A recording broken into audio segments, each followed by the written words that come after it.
පියාණන් වහන්සේගේද පුත්‍රයන් වහන්සේගේද ශුද්ධාත්මන් වහන්සේගේද නාමයෙන් ආශිර්වාදලත් ආශ්චර්යමත් දේ දකින්නා වූ දවසක් වේවා.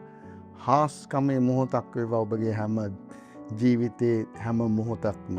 යේසුස් වහන්සේ ඔබට ආදරේ. අද උන්වහන්සේගේ වචනය වැලි කතරේ දිය දහරාව තුලින් ඔබගේ නිවසට පැමිණෙනවා. අපි දෙවියන් වහන්සේගේ වචනය යොහන් 14 වෙනි පරිච්ඡේදයේ 5 වෙනි වගන්තිය සහ 6 වෙනි වගන්තිය. සමහර වෙලාවට ඔබ කොහෙද යන්නේ කියලා ඔබ දන්නේ නැතුව ඉන්නවා. මේ තෝමස් කියලා එක්කෙනෙක් දෙවියන් වහන්සේගේ කෙනෙක් යේසුස් ක්‍රිස්තුස් වහන්සේ උන්වහන්සේගේ ජීවිතය මේ ලෝකයේ කාලය ගත කරනකොට සේවය කරනකොට උන්වහන්සේගේ අරමුණ උන්වහන්සේගේ ජීවිත ගමන ගැන පැහැදිලි කරන වෙලාවේදී එක ගෝලයෙක් ඇවිල්ලා අහනවා යොහන් 14:5 තෝමස්ට ස්වාමිනී ඔබ කොතනට යනසේක් දැයි අපි නොදනිමු.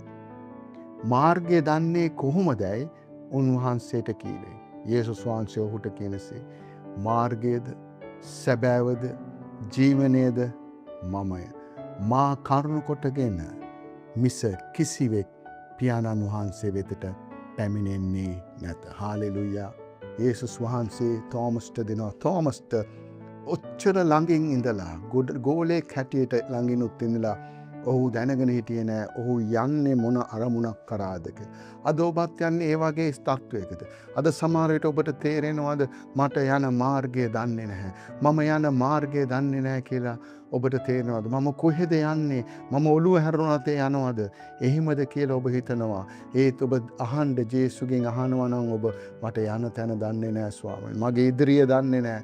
නමුත් ස්වාමීන් වහන්සේ යේසුස් වහන්සේ කියනවා මාර්ගයේද සත්‍යද ජීවනයේද මම වෙමි. අපි පියාණන් වහන්සේ ගාවට යන්න පුළුවන් එකම ක්‍රමය ජේසුස් ක්‍රිස්තුස් වහන්සේ තුලින් පමණයි.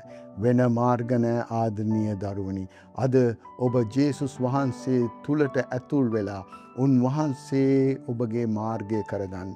උන්වහන්සේ තුල ඉන්නකොට උන්වහන්සේ ඔබව ගෙන යන්න යනවා. උන්වහන්සේ යන මාර්ගයේ ඔබ යන්න යනවා. ඒ නිසා අද දවසේදී තීරණයක් ගමු. උන්වහන්සේගේ මාර්ගයේ ගමන් කරන්න. උන්වහන්සේ ඔබට ආදරේ. උන්වහන්සේ ළඟදීම පැමිණෙනවා අපව ගෙනියන්න. ජේසු පිහිටයි.